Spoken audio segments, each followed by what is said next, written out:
Hello and welcome to the Every Other Saturday podcast for a brand new episode this week where we'll be covering the St Johnstone game, the Dundee United game, two victories again, which is always happy to see under Van Bronckhorst.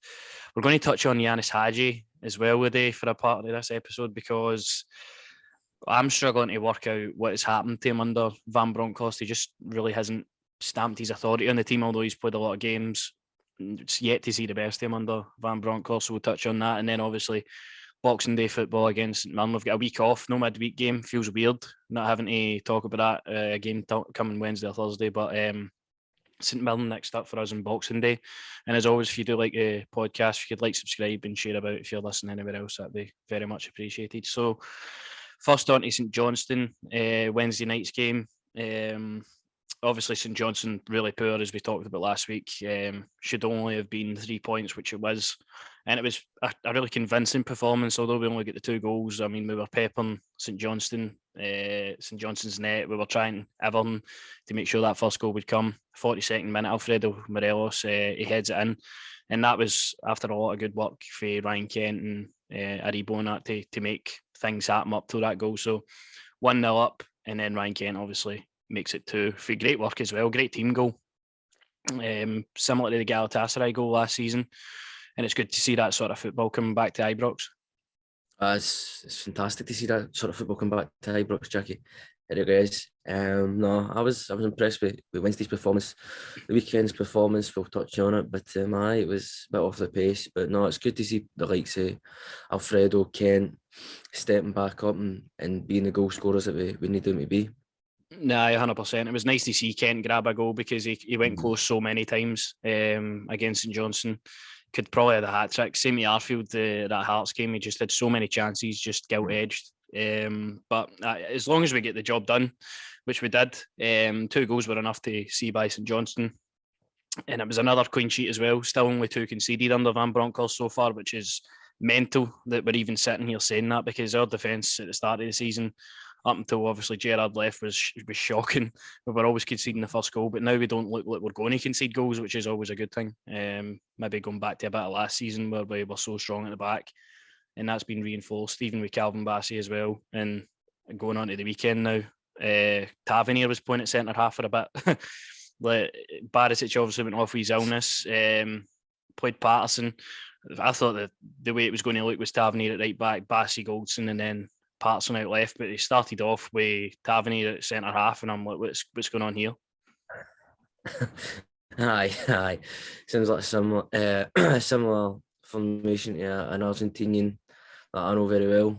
Players having to be versatile and play in different positions, but no, it's good to see that though. I like that though. That players are going to be forced to play maybe out of their comfort zone and play in positions that they're not hanging with. I remember Gerrard talking about it with Patterson that he's going to have to learn to play a couple of other positions, but it's good that Gio wants them to play in different roles as well. But as I say, I was impressed with Wednesday's performance. As I keep talking about, I feel like we're moving the ball so much better. The passing is so much cleaner, it's so much sharper. And as Ryan Kent, as I say, I know we'll mostly talk about the Hangman game, but I think Ryan Kent's been a player that stepped up. And he's stepped up for me. He stepped up big time compared to obviously what we've seen, maybe with injuries and what have you. Starting to look back to himself, defensively as well. You're sitting here and you're telling me we've not conceded a goal, and it's fantastic. You know what I mean? As you say, a couple of weeks back, what have you, we wouldn't be sitting here and believing that, but looks like we are. McGregor seems back to his best as well. I'm just happy that the team are starting to play as a unit, as a team, and players are getting asked to play different roles. As I say, obviously, Glenn Kamara at the weekend, they get asked to play in a different role. It's good to see players are getting challenged, and I like that. And also, we're going to talk about Ianis. I'm looking forward to talking about Ianis, to be honest with you, Janet. Nah, a few changes obviously into that Dundee United team. Lundstrom came in, which I was obviously excited to see, but he get sacrificed at half time because I don't really understand why, to be honest, although I was begging for him for a start. I mean, starting with Kamara and Arfield, it's a bit too defensive for a game like this at home. And it didn't really work out, although he didn't have a bad game. Didn't have a bad game at all, mate. It's just one of the things. I'm going to take this hat off. I feel like I'm going deaf now. You know what? I'm going to place it like that so I can hear you properly. Dundee game, mate, it was just completely and utterly different for Wednesday's game. I felt a bit flat and all sometimes for me.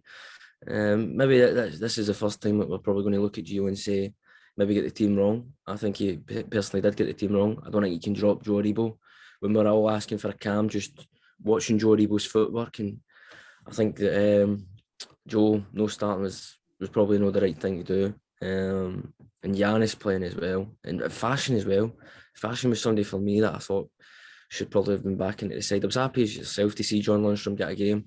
Don't think he's been bad at all, to be honest with you. I just think it's just the way Gio seeing the team probably doesn't fit into the plans of now. Similar to maybe the likes of Ryan Jack when he comes back, he's just probably not going to fit into what Gio wants at the moment in time. But we'll see what happens. As I say, I'm just happy my boy Alfredo. He was looking a bit slimmer. He's looking a bit happier, and he looks like those hips don't lie, Jack. That's what I'm telling you. He's looking good. He is looking good. Maybe the only problem, which I did get behind at the start of the game when I seen the team, is Aribo. If he gets booked, he misses the Old Firm game, which would have been massive. I get the decision making behind it. It was probably Van Bronckhorst. I've got a good enough team out there to go and get the job done. He said in his post match interview as well that he didn't want to use Aribo, but he felt like we needed him, which we did. We needed somebody of that quality. The team selection in the midfield area for me just wasn't right. If you're going to let Aribo drop out, you've got Bacuna on the bench, plays a very similar role to him. Give him his start, see what he's like. Could have unlocked a bit for us. And he's at like for like maybe for Aribo. Even Hagi, and when he went into the midfield in the second half, I thought he looked a lot better. First half, sorry, he was awful. He was awful. Just giving the ball away all the time. And then he get man of the match, and I don't know how that happened, but there was a lot of laughs around Ibrox for that. But I think maybe the most positive thing to come out of that game is obviously the 3 points and winning when you're not at your best. We've seen it a lot of times last season. We were poor. We still got the job done against St Johnstone. Hagi was the one that got the goal, funnily enough. The Motherwell game where we were down 1-0 in the 75th minute, 1-3-1. It was like a turning point for this. This is a big 3 points, similar to the Hibs one. These 1-0s, they'll go a long way. They'll go a long way because it's what champions do. We find a way to win it in the end. If you're a champion winning side, you will find a way to win in the end. And although I do think it could have been 3 or 4, to be honest with you, I think Scott Wright should have buried the chance that he had as well. Morelos played him through. There was a couple for me. One of the games in it. It wasn't our day fully, but at least we get the 3 points and we move on. But I mean, I don't know how had you get the man in the match. I don't honestly. That's one moment I'd love to have just been sitting in Ibrox, everybody just collectively laughing at Ianis getting man of the match. Because for me, I think somebody like Ryan Kent, honestly, it was probably man of the match for me. I thought Kent had a really good game. It's just nothing was coming off for us as a team, as a whole. We were trying to do stuff. The final ball wasn't there. It was just a bit slow. Aribo comes on. I feel like he adds a bit more going forward. Scott Wright, when he came on at half time, I thought it was good. As you say, though, he should have scored. Watching that back, he should have scored that. And Aribo didn't get booked after coming on, so it's a win-win in the end. It gives us a week now to sit, reflect on what we've saw, and then hopefully go again against St Mirren. But Dundee United, to be fair to them, made us work for it as well. I was the same going into that game. They've got a COVID hit squad. They're playing maybe only 5 or 6 first team players. The rest are all youngsters, but they gave it a go. They hit the bar in the last minute and all. They really made it hard for us, like they did in the start of the season as well. So fair play. No, they did. They definitely did. And heart in the mouth kind of situation when they did hit the bar at the end of the game. I thought, here we go. But no, they did. They made it difficult. Probably helped with the referee and all. To be honest with you, I do think the refereeing was quite shocking. To be honest with you, I know everyone's going on about. What was the game he refereed before that? It was the Celtic Ross County game. He gave them 7 minutes, and then he had some sort of yellow card, red card decision as well. Well, that's nothing to do with me, Jack. We're the boys in blue, so that's nothing to do with me. No, but as you say, Scott Wright, when he came on, he added so much to the game for me. Added the pace. He was a lot more quicker than we're going to get on to. Hagi, when he was actually in a decent position in the park in the middle of it, he was a lot more creative for me. He was looking to do a lot more things, as you say. But I'm just really impressed with my boy Alfredo finally back to himself, man. And I'm enjoying it. What can I say? I'm enjoying it. I've got the Christmas gear on, Jack. I'm here to bring joy and cheer to everyone listening to the podcast or watching. Come on. Of course. We don't like to talk about bad games too much, but Dundee United was one of them. And I'm just It's happy we won the probably game, to be honest with you, because I never aye. seen anywhere a goal was coming for that game. It's probably one of the games when we do at the end of the season we'll say, was it a massive? It was a vital game in terms of getting us the 3 points. It'll probably be one of them, as I said, with the St Johnstone one, the Motherwell one. It'll be one of the games that we look at the end of the season and say that was a massive game where we got 3 points, where it looked like nothing was really going to happen. We tried everything. Really, you could say you could. I really just think Scott Wright's got to bury that chance. I keep seeing it in my head. How's he not burying that? How's he not No, burying that? it was 1-on-1 with the goalie, you know. It was like just the total wrong finish. And that was maybe the only first time we get in, I know. Because you and me know who finishes that, Jack, and everyone watching knows who finishes that, and that's my man Greggy Stewart. He buries that, chips it over the keeper. Of course, goal scoring machine. But aye, the 3 points, main thing, leaves us 7 at the top, clearly now. Going into Boxing Day, of course, we'll need to see what happens midweek with second place, but it's looking good for a start anyway. 3 massive games coming up at then before the end of the year and in the winter break as well. So it's exciting to be a Rangers fan again. I'm enjoying what we're seeing. Like, players being given a chance, different formations, like not scared to make changes. It's totally different from what we saw in the start of the season anyway. And I'm enjoying it. I'm just happy we're still at the top, because I think a lot of people, including myself, when Gerrard left, thought that might have been the end of what we were doing, how we sustain that. But we've sustained it. We've not been beat under Van Bronckhorst, so the future is bright indeed. But Ianis Hagi, a man who's lost, I think, now. He's featured heavily for Gio so far. I think he started near enough every game, bar maybe a couple. Started out in that right wing sort of position, right forward area, and for me, it's just not his position. Like, watching him closely against Dundee United, I mean, he was receiving the ball and he was just either hitting the ball too hard, he was giving it away, like straight out of the park. Like, for whatever reason, it just wasn't working out for him at all. He was hands down the worst player in the park at the time. I thought he was going to be subbed.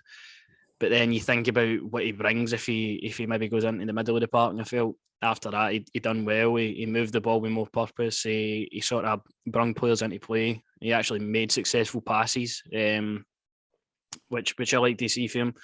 Just wish he was more of a threat in front of the goal sometimes, because I don't know if he just gets in his head or that sometimes. But he's maybe one of the players, and then he does the Rabona, obviously, at the very end of the game. You're trying to keep the ball in the corner. You're trying to hold on to the game, and he does something like that. Fair enough to him, but for coming out in his interview and basically saying sorry, that's not Rangers standard for that. And I'm pretty sure every fan would agree with that, because I think they went up the park and hit the bar after that, or it was just before that anyway. But I just feel he's lost at the moment. I don't know what his best position is. Yeah, I could agree with you. I do think he's a bit lost at the moment. I think he's a bit maybe frustrated, maybe be a good word, or maybe he's not feeling comfortable in the position he's been asked to play. Oh, I don't think Gio rates him. He's played him for the majority of his games, really, so there's no worry about that. And as you say, as a player, you can tell when he is getting frustrated or he is getting a bit antsy in the pantsy, Jack, and you know that he's getting annoyed at himself. He just needs to calm, breathe, relax. And that second half shows that if he's playing in the middle, where he should be playing for me, you're going to get a top player. As you say, I've never backed him as a winger. He's not a winger, honestly. I've much rather try him as a striker than a winger. I would never play him out in the wing. He's not got the pace. That's why I said when Scott Wright came on, the game picked up, because we had the pace out in the right. It was a lot more, play was a lot more quicker. I would just like to, we've always kept saying, mate, I would just like to see him in the middle, right behind the striker. That's for me is where Ianis Hagi needs to be playing. Or if we're not going to play him anywhere like that, let's play him in goals. Let's see what Ianis is like in goals. Don't hit him in the face though, because he's a beautiful boy. So that's all I'm saying. I have to agree with that, because he's not got the pace to play out wide. And the way Gio likes to play with his wingers is they're basically hugging the touchline. They're as wide as you can get.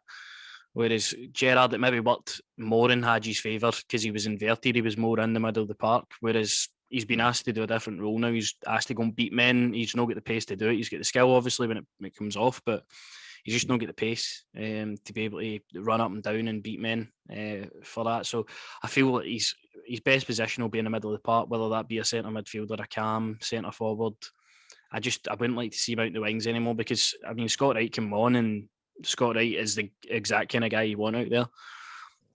Constantly driving at players, beating them for pace, putting balls into the box, chances. Like, I just feel you don't get that with Hagi, and Hagi's for me a much better player than Scott Wright. He just lacks that pace, I think, to be able to play definitely, well.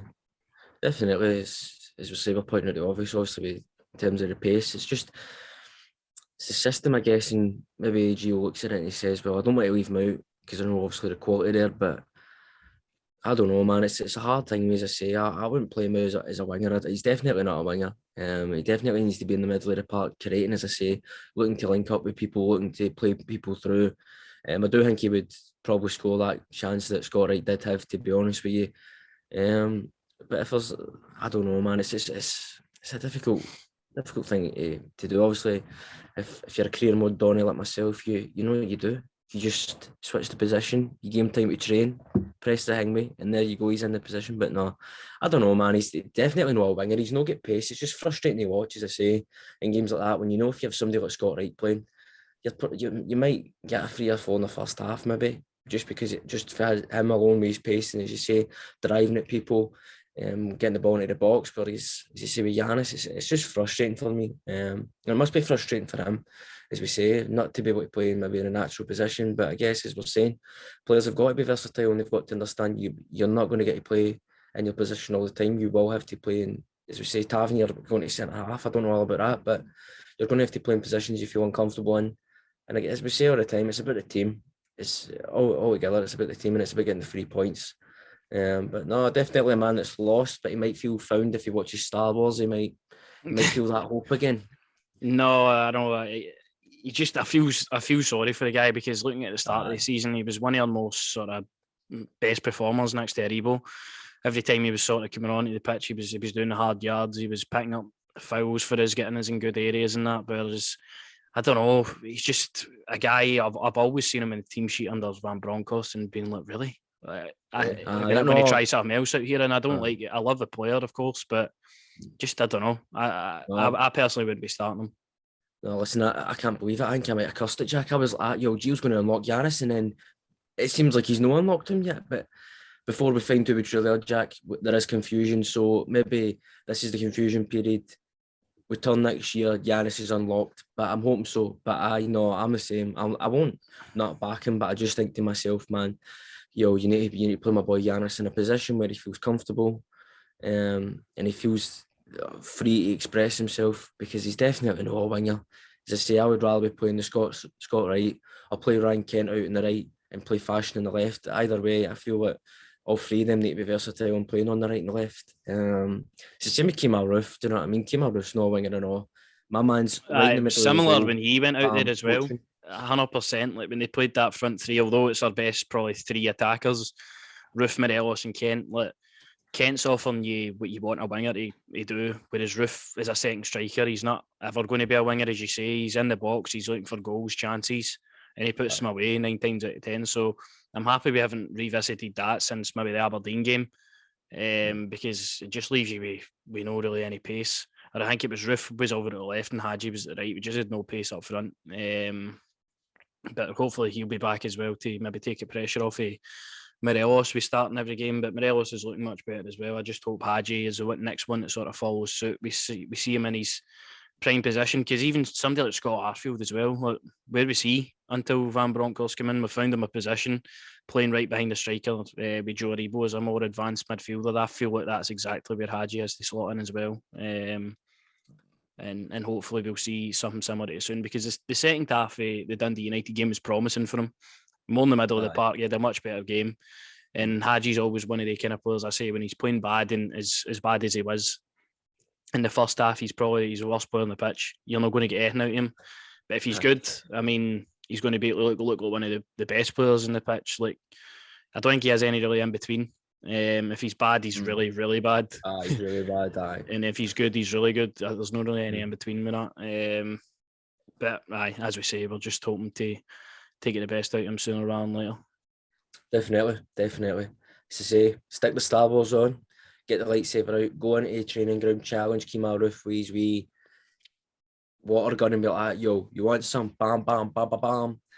There you go. Nah, I don't know, man. I just want to see the guy, as I say, get unlocked, feel free to play in the position that he wants to, man. But as I say, you're going to have to be versatile under Giovanni. So That's the it is thing. what it is. But hey, listen, obviously we'll be doing them soon, but it's getting close to that time where the window gets open and players might be coming in. We never know what could happen, but I'd be excited to see who comes in. That's all I'm Now, saying. maybe talk about that in the next couple of weeks. Anyway, they've got a long, I know, an international break, a big winter break, So yeah, 2-3 weeks to cover shit. somebody I want to talk about and all is somebody that's turned into Jordan Rossiter for me. This boy we sing for Bournemouth. What's the situation? What's going on here? I know the heart sort of problems, and it's been sort of popping up a lot more recently since obviously Eriksen's and the Euros. Like, clubs are taking it really seriously, and I've seen Eriksen's obviously been given a green light to go play again, but that's not going to be Inter Milan. They've terminated his contract, so he's going to be looking for a club in that. So I think maybe if he's out for this long, it's going to be a serious issue that they'll not want to risk.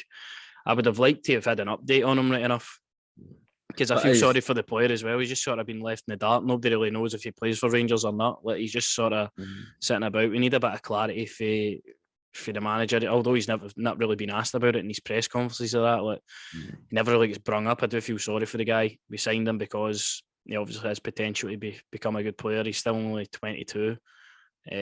So, I mean, hopefully we'll see him in a Rangers shirt, but I very much doubt that we ever will, to be honest with you. I know, it's one of them, as I say, maybe if they had top class journalists like you and myself in there, we would be asking these hard hitting questions. Where is the guy? But I'm just thinking, you must be a bit angry if you're a board member. You must be thinking to yourself, listen, I'm paying this guy and he's not kicked the ball yet. What's the script? And as a Sometimes fan, you need to be harsh on that. But so as I'm saying, as a fan, it's frustrating because I want to see what this guy's about. Clearly, we signed because he's good quality. So no, it's just one of them that's frustrating. I'm like, well, what's going on? We need a bit of clarity, as you say. What's going on here with this guy? I'd like to know. Aye. I think that sums up that section. And then on to St Mirren Boxing Day. Of course, a lot can happen between now and Christmas about obviously the COVID stuff picking up again. So we'll just keep our fingers crossed that everybody pulls through for that one. St Mirren obviously playing Celtic midweek, so they're going to have an extra fixture on us, and they've had their own COVID issues. Their full club's been sort of wiped out with that, so the game might not even be able to go ahead. We'll just need to sort of wait and see. But hopefully it does. Hopefully it's another chance to go and put 3 points on the board. We've got a week off to recover, as we said.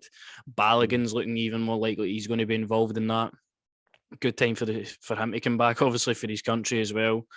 And then obviously as another centre half option, a lot of pressure being put on Calvin Bassey and Connor Goldson so far. So be good to have another option in there. And Philip Olander, I mean, surely after the winter break, I keep calling it the international break, after the winter break, we should have Hollander, Roof, Ryan Jack, all these players back and a fully strength squad. But going into this one, St Mirren have been poor this season. Obviously beat us in the cup last year on that, but they've not really done much this season. I think they're third bottom at the moment, so it's up to them to see what they can do. Rangers and Celtic in a week, so we'll see what happens. But the team I'm going to go with is, I think back four will stay the same, but Barisic will come in. Surely he'll be all right after then. Kamara, Rebo, Arfield seems to be what we're going with, and you only need the one sitting in against St Mirren. There's no need, if you're going to play Lundstrom, drop out Kamara or vice versa. And then the front three, I think Scott Wright deserves a start now. I think it's a perfect game to give him a start. He's been knocking on the door, get the goal against Lyon. He came on against Dundee United, he looked good, so I'd be bringing him into it. And then Kent Morelos probably be your other two to start up, and that's quite a good looking front three. Hagi drop him out, but then I wouldn't be against maybe bringing in Hagi for Arfield, maybe doing something a bit different in that aspect. But I think going into the week after, we've got Aberdeen and Celtic away, of course. I think that's when you'll see that front three against Hearts come back into play with Sakala, Kent, Morelos. That seems like the front three we're going to go with there. But I think surely that'll get the job done. We've got obviously the reinforcements in the bench as well. No, definitely that team does sound like it could get the job done and should get the job done. I like that idea of maybe swapping Marfield and Hagi out. I'll be honest with you, I can't see him dropping Ianis, even though he's not been playing the best. But I don't know. It was the same way under Gerrard. He had his favourites, didn't he? Let's be honest. Maybe Giannis doesn't drop out, but you never know. I wonder what's happening with my boy Davo or no? Stevie David not getting a game? Well, Davis hasn't really been involved in any squads. It was last game he played the Hibs game. Is that Something how like that, long wasn't ago that was? Because it? he's not really been on the bench or that. Aye. Don't know. I've been seeing a lot of people speaking Twitter. If Davis is fit, he starts the Old Firm game, and I need to disagree with that. To be honest with you, I don't think. Although Davis is a quality player, I just don't think he's at the moment going to be starting an Old Firm game. To be honest, if he's been missing for all this time, might not even be through injury. It might just no room for him in the squad. You have to make harsh decisions as a manager. So, Can I just tell you something? Do you know how good Stephen Davis is? You aye. could pop him in on the Old Firm game his first game back, and he wins man of the match. Do you know what? You're right, but we'll talk about it obviously next week when that game Of comes course we up. will. But It's about St Mirren right now, Jack. It's about St Mirren right now and getting it's the 3 about St points. Mirren and getting the 3 points there, of course. It is. But I'm looking forward to St Mirren game obviously again. It's another opportunity to see Geo ball, as we'll say again. I would like to. I know we keep going on about him as well, but I really want to see my boy Bakuna come in. I really just want to see him getting a chance. I think this kind of game would be good for him as well. I'd love to see Scott Wright get a start. I do feel like he's earned a start. And another, I mean, like John Lundstrom hasn't put a foot wrong for me, but as we say, it's the system. It's how Gio plays, man. But I don't know. It's not even about the system. It's just the personnel Gio likes, man, and who he wants to play. As we say, the best players play on the park. So if that's the case, Ianis would be dropped and Scott Wright would come in. But aye, as I say, I don't even know what's going on with St Mirren. They still get that boy that they were raving about. They're going to put in 1 million release clause or something. Jamie McGrath. He's still their sort of main man. I think that they've lost a few players for last year. Their team, I think they've lost their full front three actually for last year. Eamon Brophy's out with a hamstring injury. So seen them. What did they all sign for? Dylan Connolly's away to Northampton, Obika's away to Morecambe, and Ilke Durmus is away to Lechia Gdansk. So all over the shop. I was actually looking up their team today because, I mean, they were good last season. It seemed to be last season. A lot of teams like Livingston gave us Celtic a hard time every time we played them. St Johnstone obviously really good as well. Do you know where it might have been, Jack? There was no fans there, so they only played well because there was no fans there. But then, like home venues for them, they don't have any fans anyway, so it wouldn't be any much of a difference. True. But they've obviously sort of a weaker team there.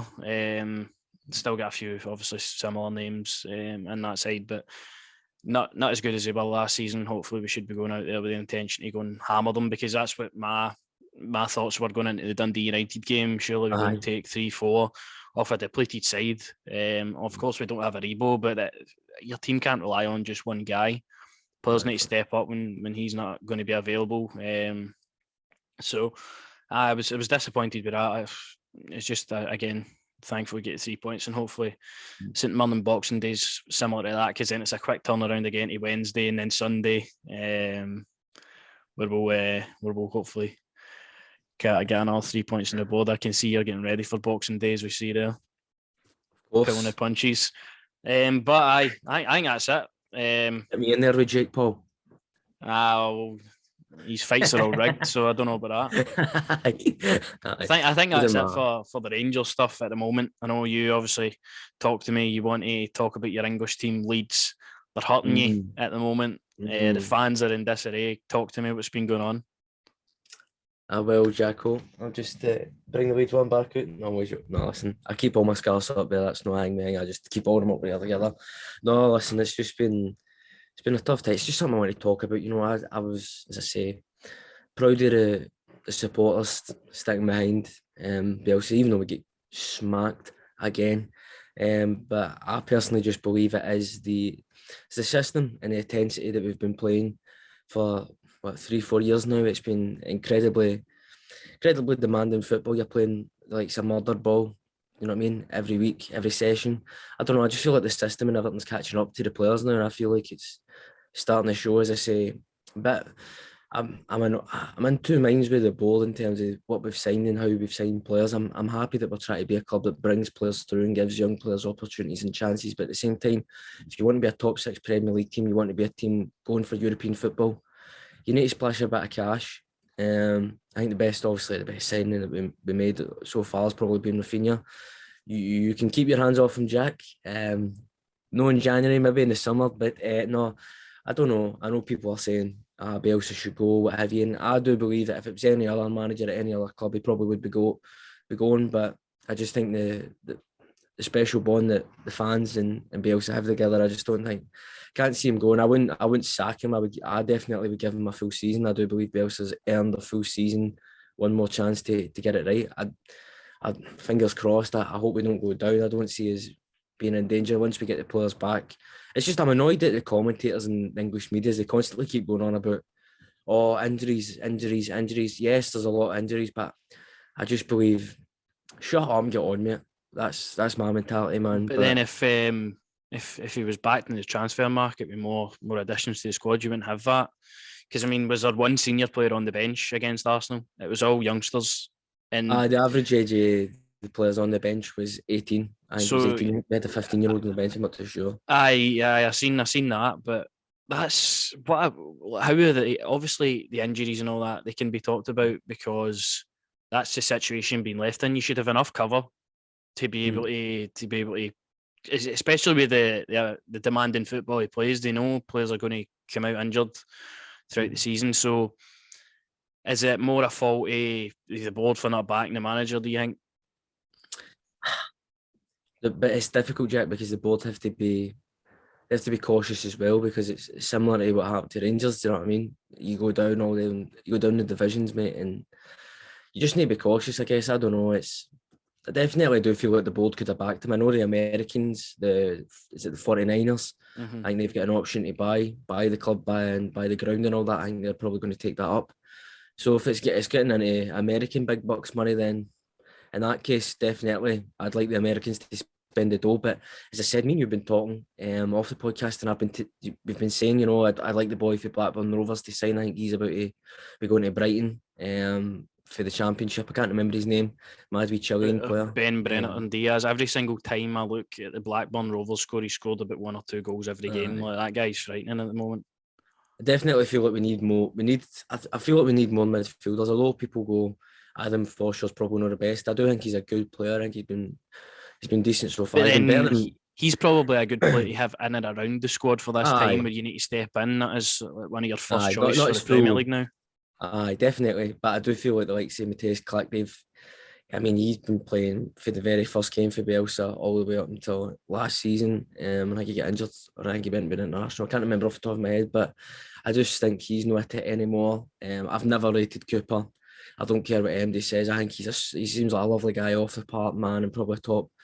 It does seem like a good leader, do you know what I mean, in terms of getting guys together, but in terms of playing football, I don't rate him. I don't think he's a Premier League centre half. I think he's probably Championship at best. Nah, man, it is a difficult situation. I do think maybe one or two of the signings that we've made, man, I just feel like we get mugged off with Dan James. I can't believe we paid the amount of money we've paid for Dan James. I know he wanted him when he was there in the club, and then he's gone. He's signed for United, but let that ship sail at that point. Why would you go and pay that amount of money for that guy who's never really done anything?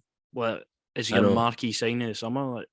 I know, but that's what I'm on about. That's with Bielsa. He's going to die on his hill. He's never going to change. This is me. I'm not going to change. Do you know what I mean? And he was obviously wanting them for a very long time. And they both have so much confidence and belief in him because he took us from being an average Championship team to being a Premier League side. Although I do believe it probably could be 10-0 to your lot at the week, on Boxing Day. Bam, bam, bam, bam, bam. But no, man, I'm concerned. I don't believe in sacking the guy. Obviously, when emotions are high, you think yourself, especially that Man City game, I thought to myself, get this guy away, man. You can't be losing like that. Obviously, but they're a top quality side, but I just still think you've got to have structure. Do you know what I mean? You can't have your centre half chasing Lacazette all the way up into his half, and then the space is there for the forwards to go through and score a goal. To me, some of it is a bit angry. I love Bielsa. I would never call for him to be sacked, but I do think the clock is ticking, like CM Punk. When it hits midnight, when his contract's up, it's a done deal. We ain't extending it. That's just me. I know people on Twitter have been like, if you don't back Bielsa, you're not a Leeds. No, look, listen, everyone can have different opinions. I just personally believe, look, listen, game the remainder of the season. I can't believe that you're only going to invest in January. It's a frustrating time in the moment because, as I say, there's nobody that deserves for me more to be back in the Premiership than a team like Leeds United, or if you look at some of the historic clubs that are in the Championship at the moment that used to be top teams in the old English divisions, what have you. They should be Premier League teams, not teams like Burnley. Nobody likes playing Burnley. Nobody wants to play, but no, I'm only joking. But Burnley and Norwich, do you know what I mean? I do hope they two do. I mean, you've got Watford and all that; they'll be down. I do feel like we can survive the drop, hopefully. But it's just a difficult spell. I do think, as I said at the start of the season, I do think we get screwed over with the December fixture list, man. Couldn't believe when I seen we had Chelsea, Man City, Liverpool, and all that in the 1 month. I thought, oh God, no.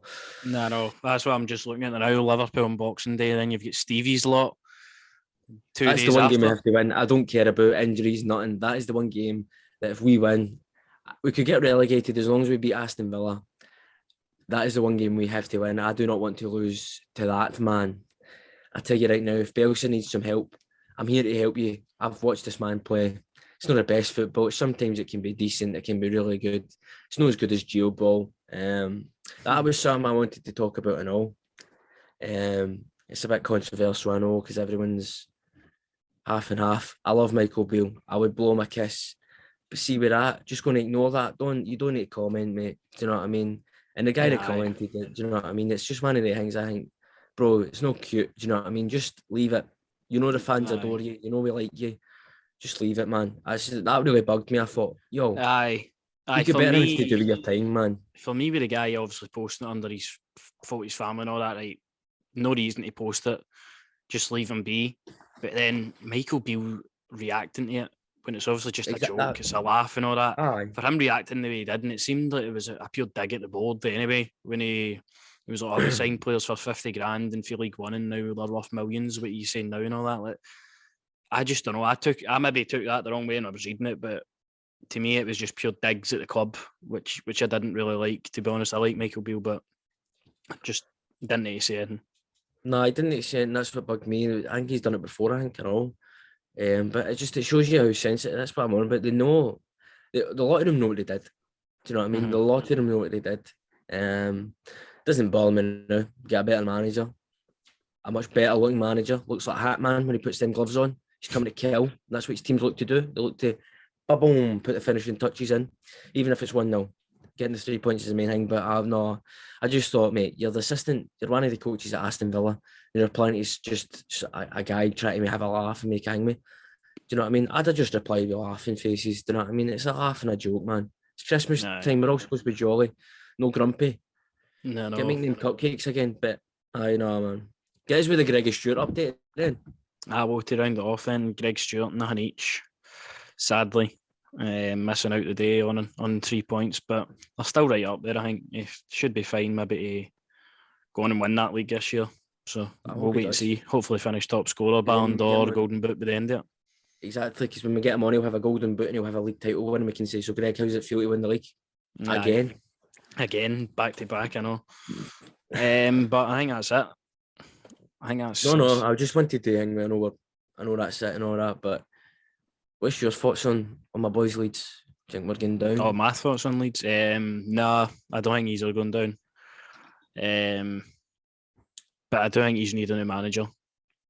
Aye, fair point. If you're going to be in that position, you need somebody that can keep you up. I think it's not about the style of football, it's just getting results. And it seems like Bielsa cares more about the football, and like the fans do as well, care a bit more about the football being played rather than getting a win or a point or whatever. They would take getting hammered 7-0 off Man City if the football looked good. Well, to me, it's weird for the position they're in and all. Need to look maybe elsewhere.